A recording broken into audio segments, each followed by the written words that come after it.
मेरे प्यारे बच्चों, कैसे हो आप सभी? सभी को आवाज़ आ रही होगी, एक बार कमेंट कर देना आवाज़ आ रही हो तो। मेरे प्यारे बच्चों, कोर्ट केस जो है वो ख़त्म हो चुका है और अभी एक मेरी जानकार से बात हुई है जो इस केस को बहुत करीब से देख रहे थे, और वो कोर्ट के भी उन्होंने जब जब वकील वहाँ पहुँचे हैं और सारी ये सुनवाई हो रही थी तब तक वो वहाँ पर मौजूद भी रहे हैं। तो उन्होंने एक बात कही और उस बात पर उन्होंने कहा कि आईटीआई वालों की जीत। अब मैंने हर तरीके से तो हर तरफ तो देख रहा हूँ यार कि अलग अलग खबरें हैं, तो ये इन्होंने ये जो स्टेटमेंट दिया उसके बाद कुछ उन्होंने बातें बताई, वो सारी बातें मैं आपको बताऊंगा। उसके अलावा मेरे प्यारे बच्चों, अभी मैं यहाँ पर दो ऐसे नोट लाया हूँ आपके लिए, एक ये। अब ये दोनों नोट भी कुछ लोग हैं जो केस को बहुत करीब से देख रहे थे, वो अपनी वेबसाइट पर डालते हैं कि क्या क्या वहाँ रहा, कैसे कि सुनवाई लंच के बाद शुरू हुई और करीब 1 घंटे 50 मिनट तक चली। वो सारी बातें यहाँ पर डालते हैं कि किसके पक्ष में ये फैसला रहा, तो ज़्यादा आप अच्छी तरह से जान पाओगे कि एक्चुअल में रहा क्या, क्या ये किसके पक्ष में फैसला रहा। आप अलग अलग जगह पे देख रहे होंगे, कोई कह रहा होगा कि यार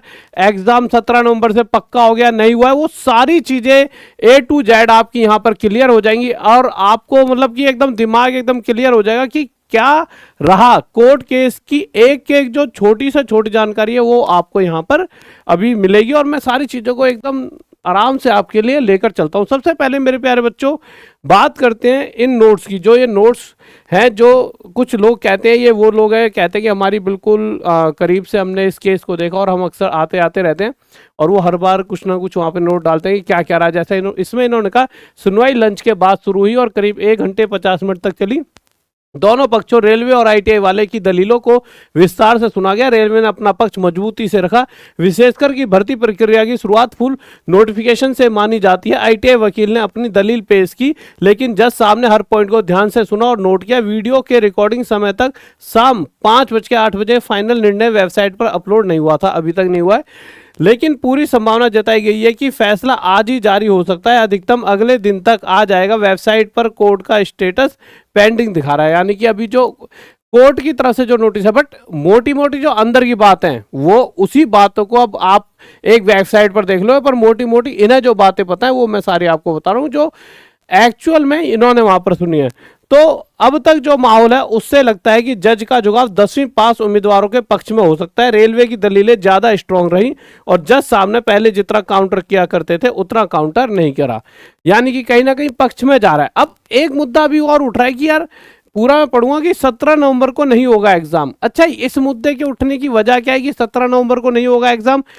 आप में से चाहे कोई आईटीआई वाला बच्चा हो चाहे 10th वाला हो, हर किसी के दिल में एक ही इच्छा है आज के टाइम पे कि यार पेपर 17 नवंबर को ना हो। हर एक बच्चा चाहता यही है कि 10th वाला भी चाहता है कि एग्जाम दे पाऊं और आईटीआई वाला भी यही चाहता है कि मैं एग्जाम दे पाऊं, परंतु दोनों ही बच्चे ये चाहते हैं कि एग्जाम 17 नवंबर से ना हो। अब उसका कारण क्या है और कितने % चांस है कि एग्जाम 17 नवंबर से होगा या नहीं होगा, क्या रहा वहां पर, बट मैं अपने पार्ट से बताता हूं क्योंकि मैं बच्चों से ही बात करी तो बच्चों के दिमाग में एक ही बात है, सर इतने दिनों से तो कोर्ट मतलब केस चल रहा था और इस चक्कर में हम अपनी तैयारी ढंग से कर ही नहीं पाए। कभी लगता था यार किसी यूट्यूब पे किसी चैनल पर किसी टीचर ने बताया कि 17 नवंबर को कभी एग्जाम हो ही नहीं सकता, किसी ने बताया 17 नवंबर को पक्का होगा, और इस कारण से बहुत सारी जनता कहीं ना कहीं विचलित हो गई अपनी तैयारी को लेकर कि किस बात पे यकीन किया जाए और किस पे नहीं किया जाए। और अब अगर एक साथ एक नोटिस आता है कि हाँ 17 नवंबर को एग्जाम होता है तो बच्चों की तैयारी पर एक बहुत बड़ा प्रभाव पड़ने वाला है। ठीक है, तो वो एक ऐसा पार्ट है जिससे बच्चा परेशान रहा है। तो अभी हम इसकी पूरी बातों को यहाँ पर देखेंगे। तो यहाँ पर इस पूरे नोटिस को मैं मोटा मोटा बताया तो मैंने तो पढ़ ही लिया कि यहाँ पर ये समझ आता है कि 10th वालों के पक्ष में, 10th वालों के पक्ष में यानी कि कहीं ना कहीं आईटीआई वाले भी एग्जाम को दे पा रहे हैं। अब जो ये बात जो इस व्यक्ति ने कही जो मेरे जानकार हैं जो इस केस को बहुत करीब से जान रहे हैं, आईटीआई वालों की जीत, तो मैं ऐसी बातचीत चल रही थी कि कैसे, तो उन्होंने जो बात कही और फिर मैंने भी कुछ बातें कहीं ना कहीं इस चीज़ को मैं भी समझता हूँ और बहुत दिनों से ये चीज़ मैं फील भी करता था कि भाई आईटीआई वालों की भी जीत हुई है। क्यों मेरे प्यारे बच्चों, आज से पिछला 2018-19 उठा लीजिए। एक समय था जब ये कहा गया था कि आईटीआई वाले ही मतलब कि ग्रुप डी का फॉर्म भर पाएंगे, और ऐसा ही होने वाला था कि 10th वाले बच्चों की तरफ से एक प्रोटेस्ट होता और उसके बाद फिर 10th को ले लिया जाता और कहा जाता है कि अगली बार 10th वालों को मौका नहीं दिया जाएगा। परंतु यही चीज इस बार फिर होती और ये भर्ती बहुत लंबी लटक जाती। अगर पहले से ही सिर्फ ITI के लिए कह दिया जाता है ये भर्ती होती, तो आप मानो या न मानो फिर से एक ऐसा प्रोटेस्ट होता है 10th वालों की तरफ से और फिर से भर्ती लंबी लटकती। अब अगर कोर्ट में ये फैसला आता कि नहीं ITI वाले ही बच्चे दे पाएंगे एग्जाम, तो फिर 10th वाले बच्चे कोर्ट केस कर देते और उनकी संख्या आपसे बहुत ज़्यादा है, डबल से भी ज़्यादा है आपसे, और वो जब केस करते तो वो ज़्यादा प्रभावित होता। और अभी कहीं ना कहीं फैसला आना आप में से 99% बच्चों के लिए ज़्यादा बेहतर है, क्योंकि आप अगर एग्ज़ाम दे पाओगे तभी अगली भर्ती निकलेगी और फिर उसके बाद अगली भर्ती में फिर आपको मौका भी मिल पाएगा। तो अभी ज़रूरी है कि सही समय पर एग्ज़ाम हो जाए। हाँ, जो डेट 17 नवंबर है वो थोड़ी आगे खिसक जाएगी तो सभी बच्चों के लिए बेहतर जरूर रहेगा, परंतु अगर ITI वालों को ये लगता है उनकी हार है, तो उनकी हार नहीं है, उनकी भी जीत है। कहीं ना कहीं आप इस झमेले से निकल चुके हो, कभी कभी गलत जगह पर हाथ पैर फेंक रख दिए तो इसका मतलब नहीं है वहां पे अड़े रहो, हटना भी कभी कभी एक अच्छा डिसीजन होता है। तो अगर आप ये फैसला ऐसा है 10th और ITI वाले दोनों दे सकते हैं, तो ITI वालों की भी जीत है, क्योंकि एग्जाम देने का अब टाइम आ रहा है, आप अपनी तैयारी कर सकते हो। उस चीज से तो बच गए कि बस अब आप रोज टेंशन में ही हो, चीजें खिंच रही हैं, क्योंकि आप सिर्फ ITI वालों के पक्ष में ही फैसला आता तो 10th वाले फिर कोर्ट केस करते, फिर चीजें घूमती और ये चीजें निरंतर चलती रहती।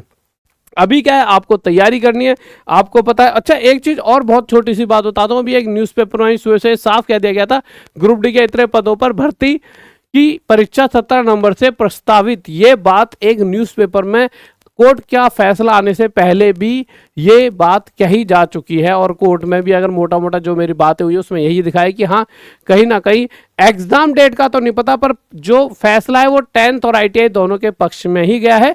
एग्जाम डेट का अभी सारा का सारा रेलवे में छोड़ा गया है। अब रेलवे का देखते हैं कि वो क्या कोई नया नोटिस निकालेगा कि नहीं 17 को नहीं होगा, परंतु अभी तक रेलवे का जो मूड है वो यही लग रहा है 17 तारीख से एग्जाम होगा। और अगर 17 तारीख से एग्जाम होता है तो मैं तो सिर्फ आपसे यही कहना चाहूंगा कि मेरे भाई टॉप तक ऐप पर जाइए, क्योंकि कहीं और अब मौका नहीं है आपके पास इधर उधर भटक के किसी को चेक करने का।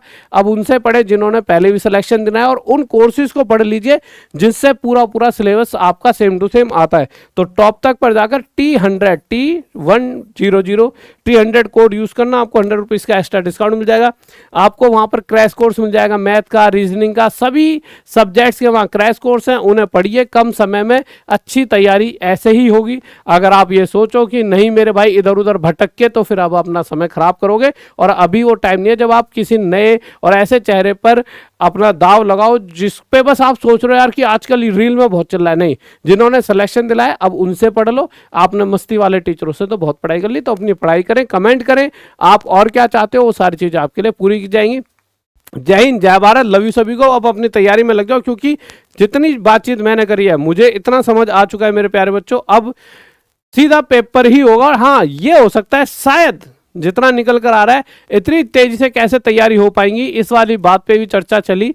तो कहीं ना कहीं ये हो सकता है यार पेपर शायद थोड़ा सा टल जाए, परंतु 17 नवंबर पे 99% रेलवे अभी अड़ा हुआ है। तो हाँ, आपका 10th और ITI दोनों ही अब एग्जाम देंगे, इतना तय हो चुका है। तो अपना पढ़ाई में लग जाइए चुपचाप। ओके बाय, जय हिंद, जय भारत।